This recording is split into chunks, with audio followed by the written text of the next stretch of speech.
coming up to 25 minutes past 6 here on the Business Breakfast. Despite unemployment likely to rise in the coming weeks, there are concerns that key sectors like care and construction are facing shortages when freedom of movement ends this year. The Migration Advisory Committee is warning social care jobs are too low paid to recruit from overseas, while recommending trade roles like butchers, bricklayers and welders to be added to a shortage list. Well, joining me now to talk through the challenges is immigration expert Yash Dubal from AY&J Solicitors. Good morning to you. Are businesses, well, I'm guessing I know the answer to this question, but let's do it. Are businesses prepared for the immigration changes at the start of next year? I don't think so. A figure released by the Home Office earlier this month showed that the number of British firms applying for permission to employ migrants has remained static since the start of this year, despite the government attempts to prepare businesses for new immigration rules. The result will either be influx of new applications in the last month of this year, which the Home Office could struggle to process, or many businesses that will find themselves unable to employ the caliber of international workers they require because they haven't got the correct paperwork. Do you think that these firms can actually survive without immigration in whatever form it actually inspires? We need people to come, and there are job roles where we have a clear shortage of staff in the UK, and to keep the UK as a competitive destination, this staff has to come from somewhere, and if they are not in the UK, they will come from overseas.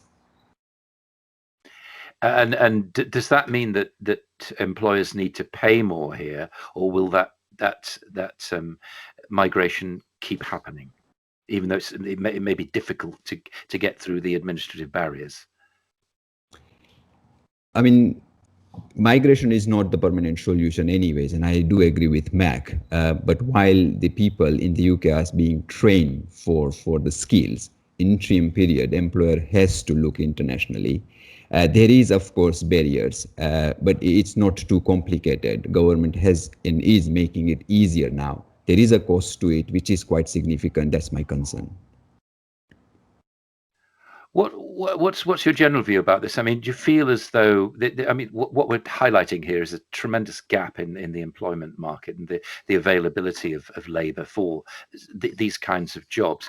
Do you sense any politicians are actually thinking this through and maybe listening maybe to people like you and saying, well, yeah, we do need to make some changes about this?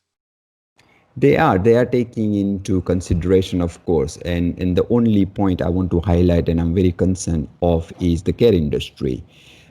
Yes, MEC has made a note of and recommended that senior carers should be added onto shortage occupation list. But my question is, what about carers?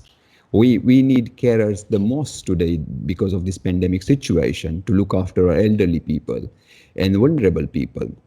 They haven't done anything about it, and I'm sorry to say that. And I urge them to reconsider, to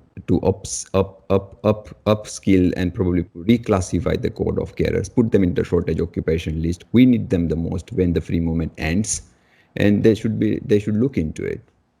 We've often talked on this program about that very issue. I mean, it is a glaring one, isn't it? That clearly, yes. And it's not. I mean, even the demographics are so obvious, aren't they? That we are going to need more people like that. Will they have to come from abroad, if I can put it like that? As of now, it looks like yes to me, and that's not just me, but it's coming from the sector leader. That's what they're saying. They need these overseas staff post-Brexit. And of course, MEC is suggesting we should retrain local staff, we should pay them more.